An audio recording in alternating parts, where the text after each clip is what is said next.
Suzi is a leadership coach, award-winning blogger and keynote speaker, and a self-confessed leadership geek. Suzi works along CEOs, managers, and executives to facilitate clarity, direction, and optimal performance in the areas people need it most. She's a leadership development specialist and author of award-winning leadership blog, The Leader's Digest. She writes and teaches about accomplished leadership, what magic emerges when it's present, and how to ignite better leadership in individuals, teams, and organisations. Suzi has been a leader and senior executive herself, working alongside CEOs and executive teams in many guises. Her experience has included being a headhunter and executive coach and a practice leader for a division at the world's largest HR consulting firm. We're very pleased to have her here with us today to share her thoughts on how to show true leadership, particularly during tough times. Don't forget, everyone, to place any questions for Suzi in the Q&A box, and we'll have a 10-minute Q&A session with her at the end.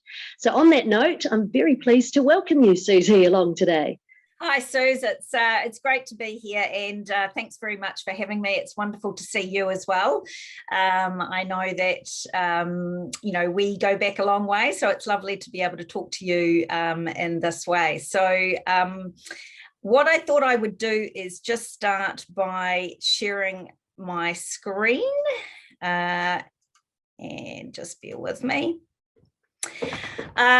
And I wanted to talk to everybody today about 7 tips for leading through troublesome times. But before I go into that, I want to talk to you a little bit about who I am, because I think that will really start us off well. So this is me. I've got a picture of my whānau in the middle of the photo of the slide. They are the centre of my daisy, although I have to admit that for a lot of my career, my calendar didn't reflect that. I'm getting better at that now. Outside of that, as Sue said, I'm a bit of a leadership geek. I love reading about it, writing about it, talking about it. I'm an executive coach, as Suze mentioned. I work with mainly chief executives on one-on-one coaching, but I also write a leadership blog called The Leader's Digest. You can see that sign there. But I've also just written a book called Beyond Burnout, which has a leadership lens as well. It's just I just found out last week it's in the top 10 sales of non-fiction books in New Zealand, so that's pretty cool. I work with leadership teams on a program called Pivot, so that's about how leaders can become leadership teams can become high performing and cohesive. Perhaps probably the one that's most important is that for this team really is that I've developed a blended leadership program called the Leaders Map. So that's for organisations wanting to equip their emerging leaders with the tools that you need to succeed. Because one of the things that I noticed in working with lots of leaders is that quite often we thrust people into positions of leadership for the first time without the tools and support to do that. So that's really what I was really behind what I did there. But today I want to talk to you about some things you can do when you are leading through troublesome times. If you're going to be a leader, you're going to experience that if you haven't already. Of course, there was the obvious COVID, which springs to mind, but there are lots of other times when you might find that you're leading through troublesome times. It might be through restructuring, redundancies, having to make people redundant is really tough, or it could even be non-performance. So it can be about non-performance as a whole for your team, or it could be individuals that you are leading where the performance isn't where it needs to be. And so the following 7 tips I've experienced myself. I'm going to share some of my own meandering, bruised knees, if you like, but also through research and having worked with thousands of leaders. So let's get going. The first thing I would suggest that is really important when you are leading through troublesome times is to face reality. It's not the time for sugarcoating, glossing over issues, or misplaced optimism. I've got this picture of myself. It's a shadow, and it's just a little antidote about facing reality. This was about 6 months ago, and despite the fact that I was eating lots of crap food, probably drinking too much alcohol and not exercising, I kept thinking, oh no, I'm in pretty good shape. And so I went for a run and took this photo, and I thought, well, things ain't looking so pretty. My thighs are a bit bigger.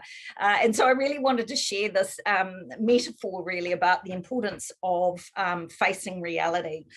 So it's really important that you are honest with yourself and honest with your team about the reality that you are facing.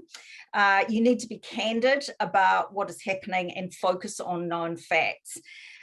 This is something that, I didn't do early on in my career. I was leading the division of the world's largest executive search firm through the GFC.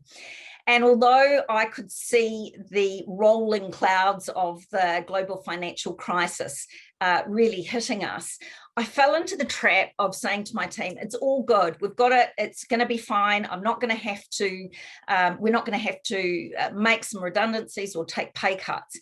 And I fell into the trap of over-promising. And so, and that came back to bite me on the bum a little bit later on. And so one of the most important things is really to not only face reality and be upfront about facts with your team. It might not be much fun, but it's way better than, putting your head in the sand. The next most important thing when you are leading through troublesome times is to be visible and accessible to your team. So regardless of whether you rate Jacinta Ardern, one of the things that she did so well at the beginning of the COVID crisis when we went into lockdown was to really demonstrate this visibility. Those daily briefings that we all tuned into was a really good example of that. Quite often, when you want to run a mile and put your head into the duvet covers and not face it, that's the time to really to lead from the front. Your people and your team really want to see you be not only visible but accessible to them. This is a note that's more challenging, I think, for introverts. So if you are an introvert and more on the introverted scale, this is one to really watch out for. I was working with one chief executive who was a CEO of a food manufacturing company. And when they went into lockdown for that first 4 weeks, he really did a great job of this. So he didn't necessarily have to show up at the factory. He could work from home, but every day he went down to the factory and worked alongside his factory workers to really demonstrate that he was going to lead out the front.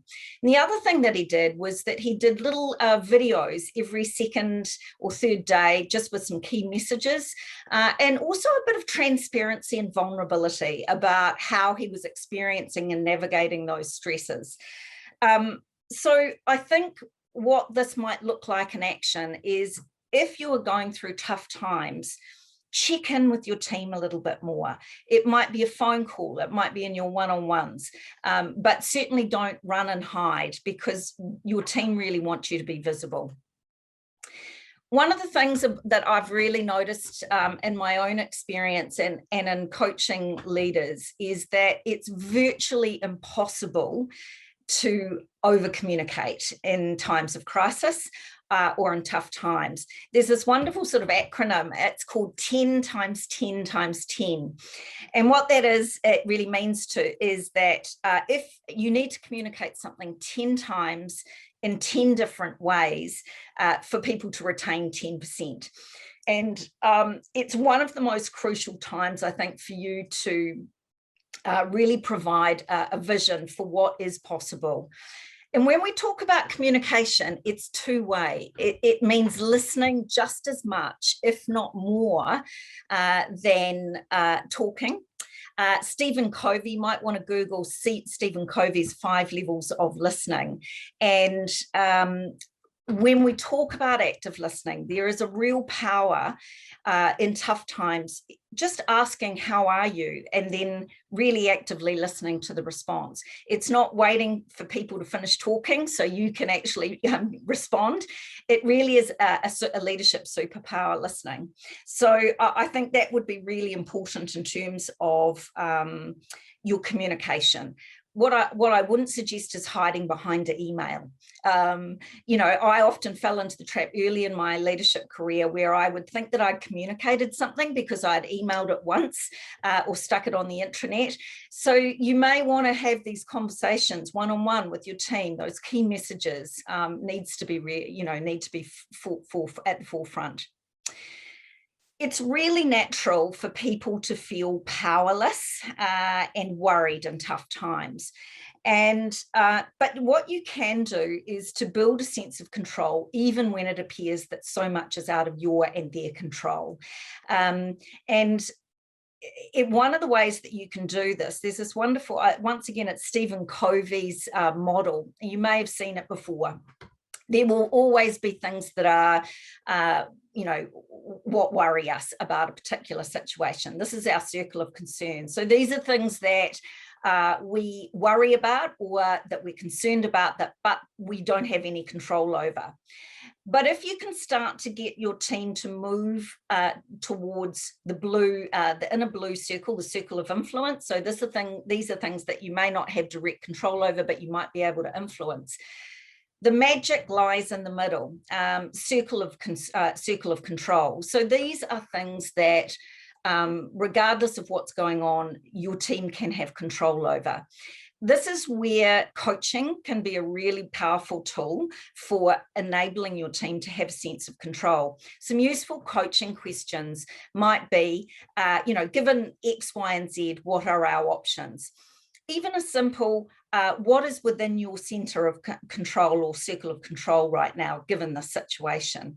You could even use this model as a group and brainstorm some ways. It's a way of them being able to process what's outside of our circle of control, but what is inside of our circle of control.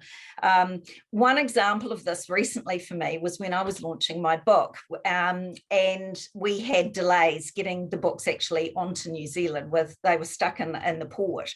And so I had not only one, but 2 delays of our start of the launch of the book. And Penguin were amazing. First of all, they communicated really clearly with me, but then we really started to work within what was within my circle of control. And it enabled me to move out of victim mode. Quite often we can sit there and complain and go, this is really tough and this is what's happening for us. But if we stay in that space, then we actually don't feel that good. So the more you can get a sense of control for your team, that's really going to help. I think in leadership, modeling the behavior you want to see others demonstrate is not only one of the most powerful ways of influencing, it's absolutely critical. And it's particularly critical in times of crisis or really leading in tough times. As a leader, your behavior is highly contagious.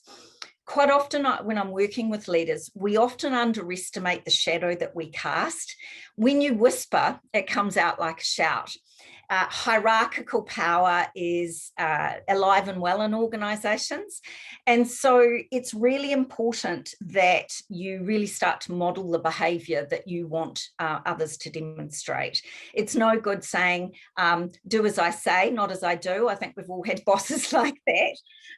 And so I think one of the practical ways you can do this is if you're navigating a really tough time or some turbulent waters, get out a journal, write down, if I was showing up in my best possible way, what observable behaviors would we be seeing? What would I be saying? How would I be behaving? What would be the energy that I would bring, and get as specific as possible. It's almost like if I was to look back on this time and feel proud about how I showed up as a leader, what would that look like? What would success look like? And so I think this was one early on that I got I found quite challenging. I'm quite an expressive person. And whenever things were not going well, I'd get a bit flappy, and I'd flap around, not only, in front of my team, I would flap to my team.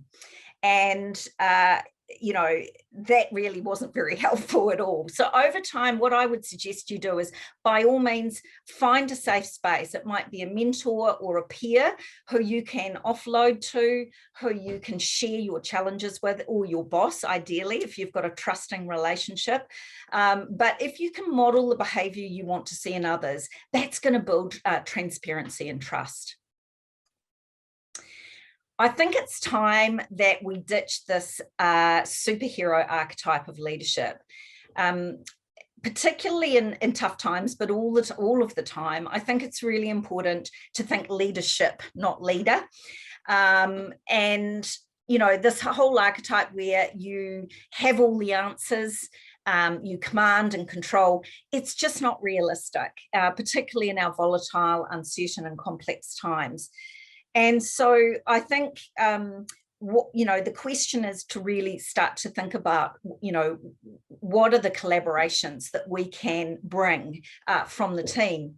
A simple way to do this is to really identify with your team, what are the individual strengths of everybody in the team? You can do that collectively. And how can we start to bring each person's strength to bear on navigating these tough waters that we are?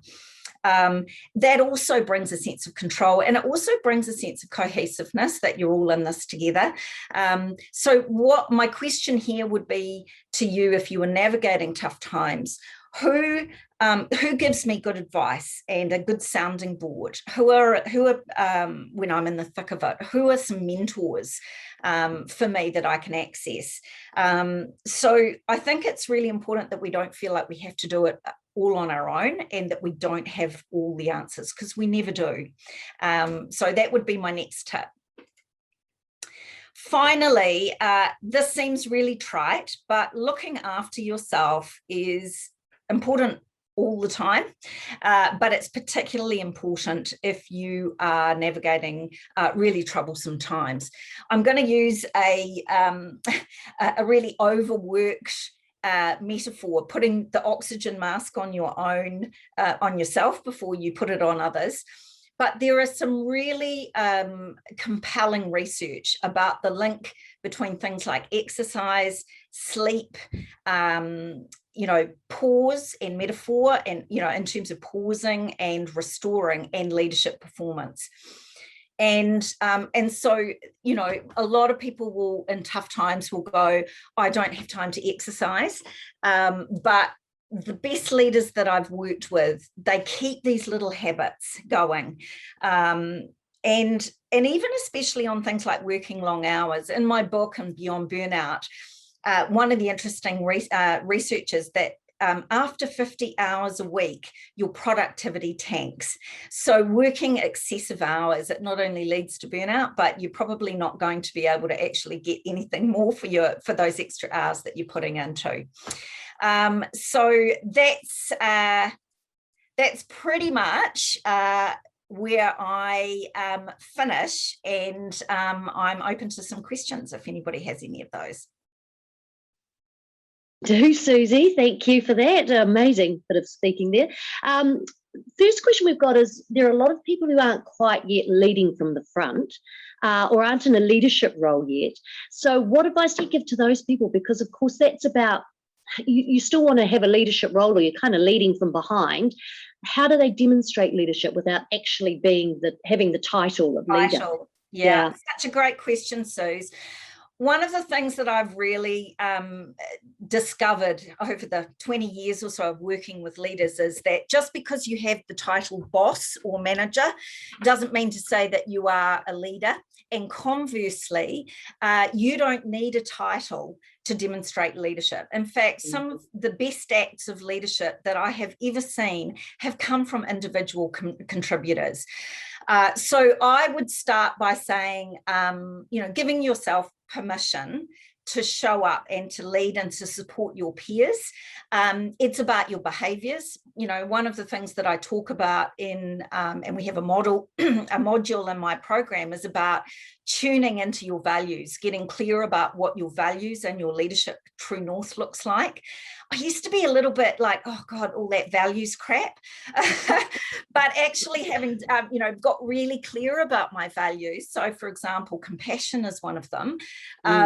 When you start to lead from those, you can find little ways during your day or your week with your team to show up and demonstrate your values. So that's, that I would say, don't wait to have the title to start to demonstrate that leadership. Start to be the person who you really want to become, I think. Yeah, that's right. Well, it's simplistic, isn't it? We're all individuals working in that team, and everyone takes a different stance on things. Everyone performs differently, right? Absolutely. And the other thing I would say is really start to work out to build your self-awareness.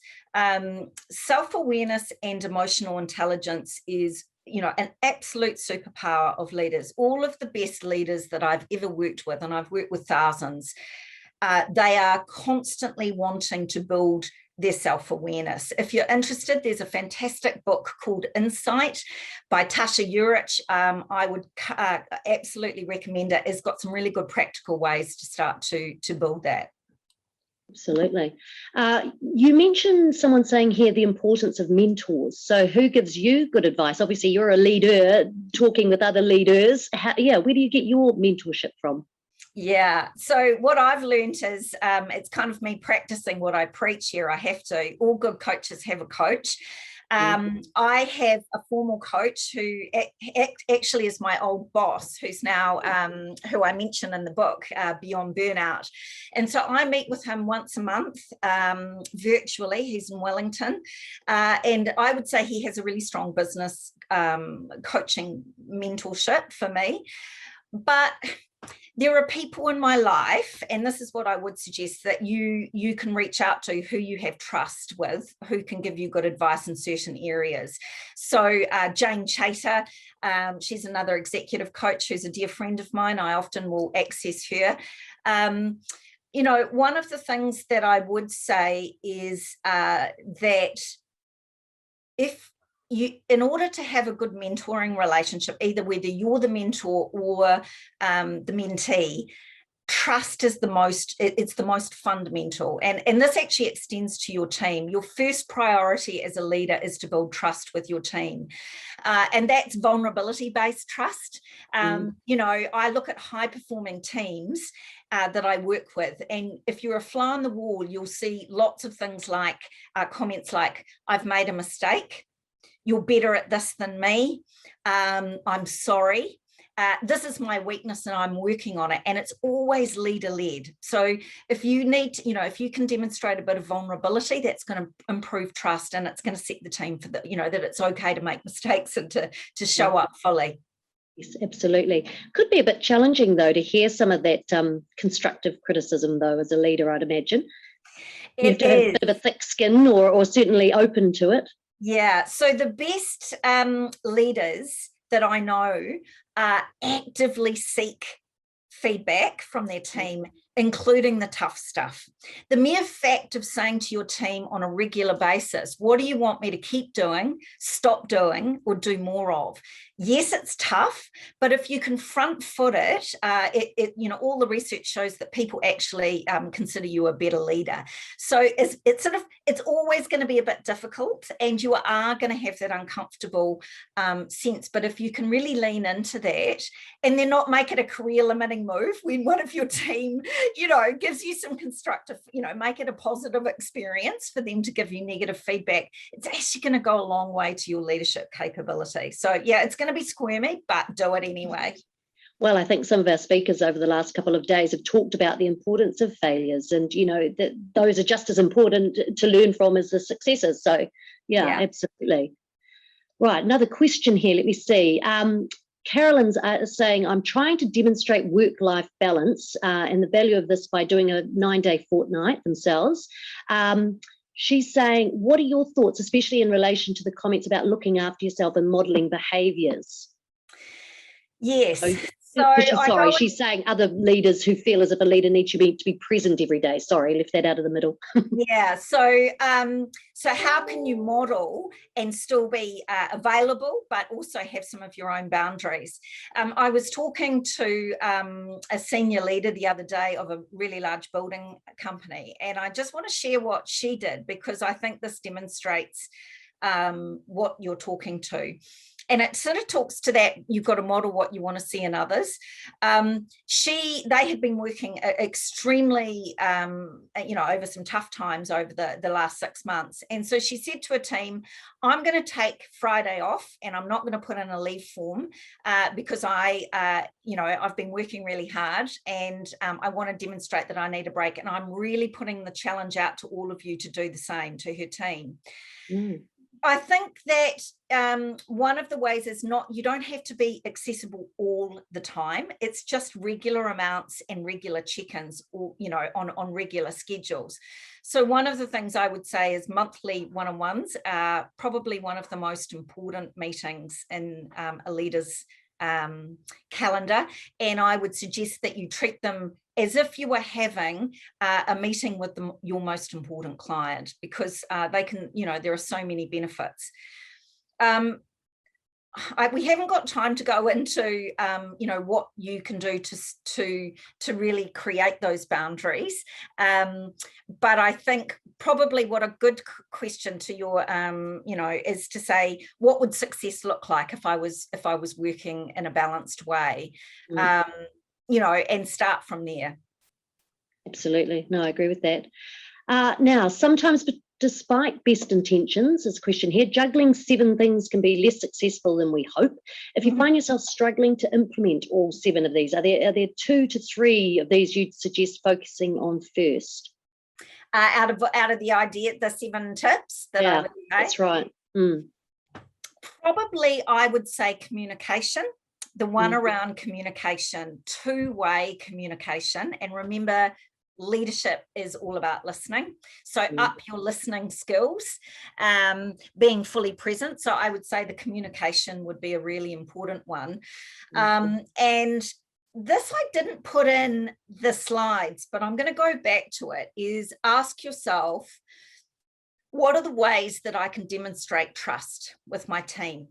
Because if you don't have trust with your team, navigating these tough times you're going to be in for a bumpy ride.